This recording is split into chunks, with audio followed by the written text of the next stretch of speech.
PEI's privacy commissioner says the province deliberately withheld information about sensitive emails that went missing.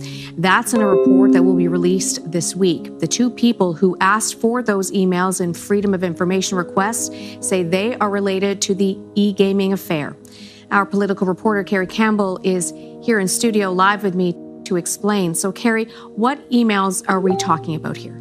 Well, Louise, one of the people who filed some of the access requests which led the Privacy Commissioner to conduct this review is Paul Maines, president of Capital Markets Technologies. That's the company suing the PEI government for millions over a deal that came out of the failed e-gaming initiative. So the emails that he and another applicant were seeking are from Brad Mix. That's a senior bureaucrat at Innovation PEI and someone who was also named as a defendant in that lawsuit. But the Privacy Commissioner says those emails were destroyed. They are gone from government archives. She said there was insufficient evidence, however, to conclude the records were intentionally destroyed for the purpose of evading an access request. However, she did conclude that the probability is small that the emails would accidentally go missing for precisely the period of time during which the e-gaming file was opened. She also chastised government because it knew for years these emails were missing. However, it deliberately withheld this important information from the applicants, and that is a breach of government's duties under the Freedom of Information Act.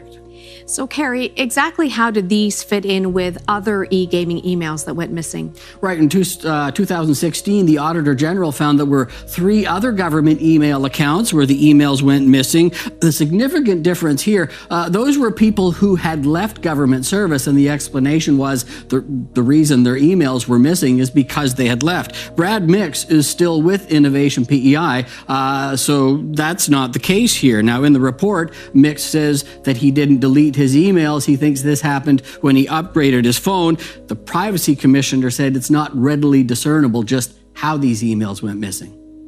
So what about the people who asked for these emails? Yeah, well, Paul Maines says the fact that these records weren't in government's possession, that's something that should have been disclosed as part of his company's court proceedings.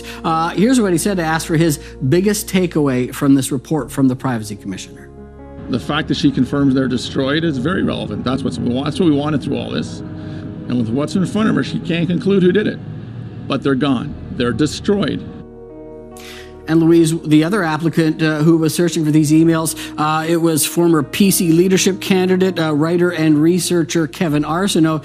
He says PEI's Attorney General should be called in to find out what happened with these emails. And Louise, neither Brad Mix nor the PEI government responded to our calls asking for information about this today.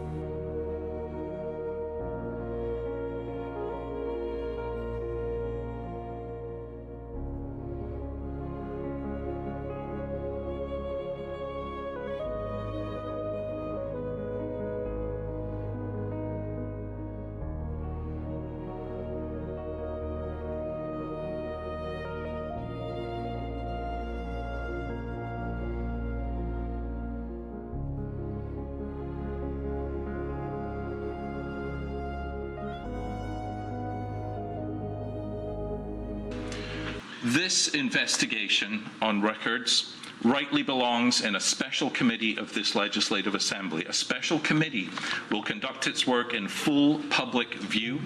It has the power to subpoena and compel witnesses, and it will be able to follow the investigation wherever it leads. Indeed, a special committee is, I would say, the only way to re-establish public trust in our records retention systems and to finally find out the answer to that now infamous question, who deleted the emails?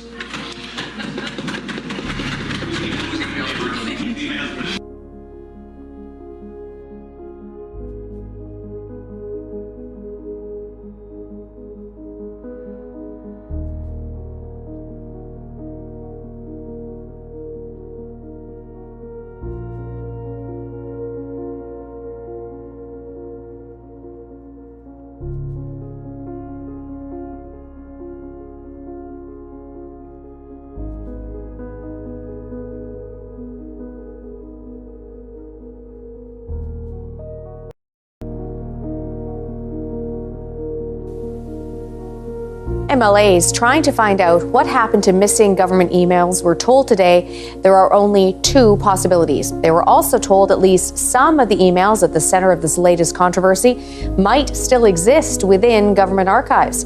Carrie Campbell joins us now with the very latest. So, Carrie, remind us which emails these are and what happened to them. Well, Louise, these belong to Brad Mix. He's a senior bureaucrat at Innovation PEI.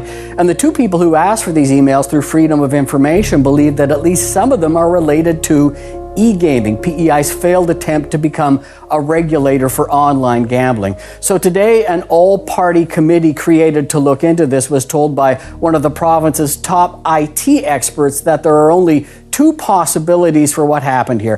One, the emails were deliberately deleted, or two, they were archived somewhere off the government network, for example, onto a thumb drive, and then never seen again. And they were told that either of these actions could only have been taken by the person whose email account this is, by Brad Mix, or by someone that Brad Mix provided with proxy access to his email account. Now, other possibilities were ruled out, that these were lost as part of a phone upgrade or that the data was corrupted. MLAs were also told that when emails are deleted, it's a very deliberate process. Have a listen. You're not going to pocket dial your way out to delete. You would have to have intent. Pardon me? I believe you would have to have intent. You would have to have intent. It does keep there, as I said, there's several steps, time sensitive, it just doesn't happen. There would have to be some level of intent to do that. And Louise, Brad Mix has been invited to appear before this committee. He hasn't responded to that invitation. He also didn't respond to our emails today. Carrie, is it possible we'll find out which of those two things actually happened here?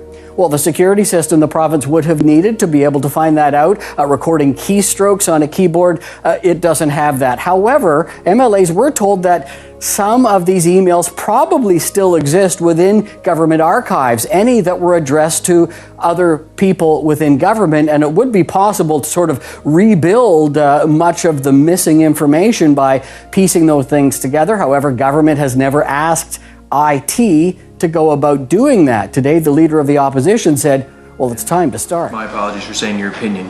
The reasons that that they could be missing. So you said they would either have to have been deleted or they would have to have been archived. So let's talk about the deletion. So the options for deleting those records would be either the employee did it themselves or someone else did it. Like, can you speak to the possibilities of how they could have been deleted? So the user themselves would have access to their email account and could take that action, and ITSS would have the capability to access accounts.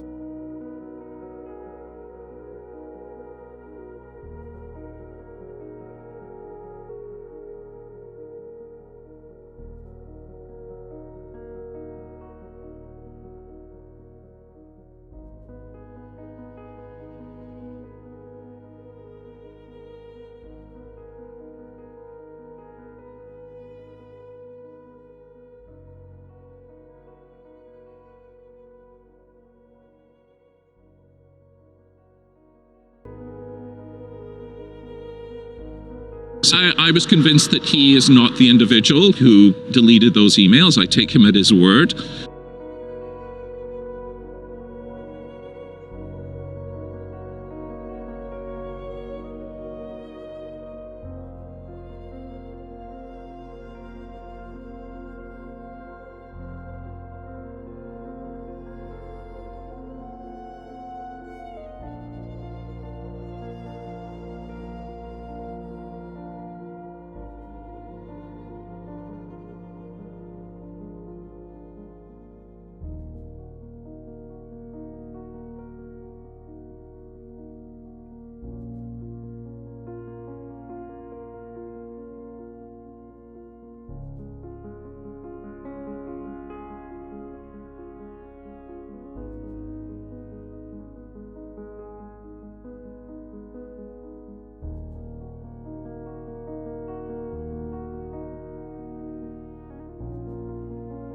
So the user themselves would have access to their email account and could take that action, and ITSS would have the capability to access accounts and delete records. and we did not. We spoke to all of the pertinent people to try and find out the famous phrase, who deleted those emails and whose accounts they came from. And we have come up short there, and for that I regret. But again, it was not from a lack of trying.